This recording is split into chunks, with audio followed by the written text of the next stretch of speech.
اب بنو امیہ بادشاہ بن چکے ہیں، بنو امیہ کے افراد پاور میں ہیں، بنو امیہ کے پاس اقتدار ہے،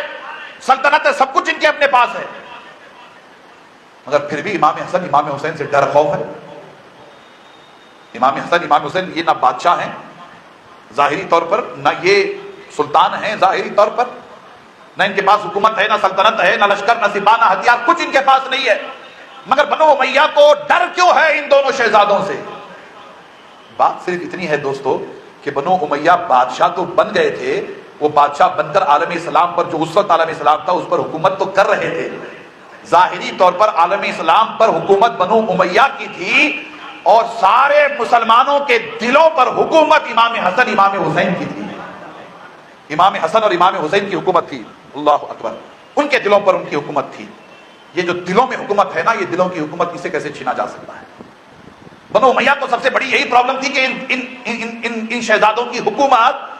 مسلمانوں کے دلوں پر ہے، اس حکومت کو کیسے چھینا جا سکتا ہے؟ وہ تو چھینا جا ہی نہیں سکتا، اس لیے کہ نماز میں یہ ضروری قرار دیا گیا ہے کہ جب تم اتحیات پڑھ لو تو درود ابراہیم بھی پڑھو، اور درود ابراہیم کیا پڑھو؟ اللہم صلی علی محمد وعلی آل محمد پڑھنا ہے نا، کما صلی تعالی ابراہیم وعلی آل ابراہیم، وہ بعد میں ہے، پہلا اللہم صلی علی محمد وعلی آل محمد، پہلے حضور علیہ السلام پر، ان کی آل پر درود و سلام، پہلے ان کی آل پر درود و سلام، یہ شان و عظمت تو کوئی چھین نہیں سکتا۔ تو اموی حکمران یہ محسوس کر رہے تھے کہ بادشاہ تو ہم ہیں مگر حکومت تو ان دونوں شہزادوں کی چل رہی ہے، بادشاہ تو ہم ہیں مگر حکومت ان دونوں شہزادوں کی چل رہی ہے، یہی سب سے بڑی پرابلم تھی۔ اب امام حسن مجتبیٰ کو راستے سے ہٹانے کی تیاری ہوئی،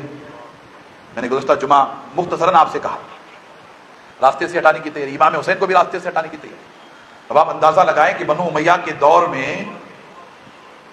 یہ سسٹم بنایا گیا تھا، بہت کم لوگ جانتے ہیں، میں آپ کو بتا رہا ہوں، یہ سسٹم بنایا گیا تھا کہ ممبروں پر جمعے کے دن حضرت علی کو گالیاں دی جاتی تھیں، اہل بیت اطہار کو گالیاں دی، جمعے کے دن گالیاں دی جاتی تھی، مجلسوں میں برا بھلا کہا جاتا تھا، مجلسوں میں گالیاں دی جاتی تھی، محفلوں میں گالیاں دی جاتی تھی۔ مروان مدینی کا گورنر تھا، پڑھیں اس شیطان کو تو آپ کو پتا چلے گا کہ اس نے کیسی کیسی شیطانی حرکتیں کی ہیں۔ مروان سے پوچھا گیا کہ ممبر رسول پر تم اس علی کو گالیاں دے رہے ہو جس علی کی محبت کو اللہ کے رسول نے ایمان فرمایا ہے، اہل بیت کو تم گالیاں دے رہے ہو؟ تو مروان کہتا ہے کہ جب تک ہم ممبروں پر حضور نبی اکرم صلی اللہ علیہ وسلم کے گھر والوں کو گالیاں نہیں دیں گے، ہمارا جمعے کا خطبہ پورا نہیں ہوگا۔ یہ ذہنیت بنی ہوئی تھی، ہمارا جمعے کا خطبہ پورا نہیں ہوگا، یہ کہتے تھے۔ پھر آپ آگے بڑھیں اور ذرا غور کریں، توجہ کریں کہ باضابطہ طور پر اموی دور خلافت میں جھوٹی حدیثیں گھڑنے کا سلسلہ شروع ہو گیا، جھوٹی باتیں کہنے کا۔ ہوتے ہیں نا اندھ بھکت ہوتے ہیں، وہ زمانے میں بھی اندھ بھکت تھے، جیسے آج ہیں اندھ بھکت، ویسے وہ زمانے میں بھی اندھ بھکت، جھوٹی باتیں، جھوٹی باتیں گھڑ کر کے۔ وہ جھوٹی باتیں کس کے بارے میں ہوتی تھی؟ وہ جھوٹی باتیں امام علی کے بارے میں ہوتی تھی، وہ جھوٹی باتیں سیدہ فاطمہ کے بارے میں ہوتی تھی، وہ جھوٹی باتیں حسنین کریمین کے بارے میں، وہ جھوٹی باتیں اہل بیت اطہار کے بارے میں، جھوٹی حدیثیں ہوتی تھی۔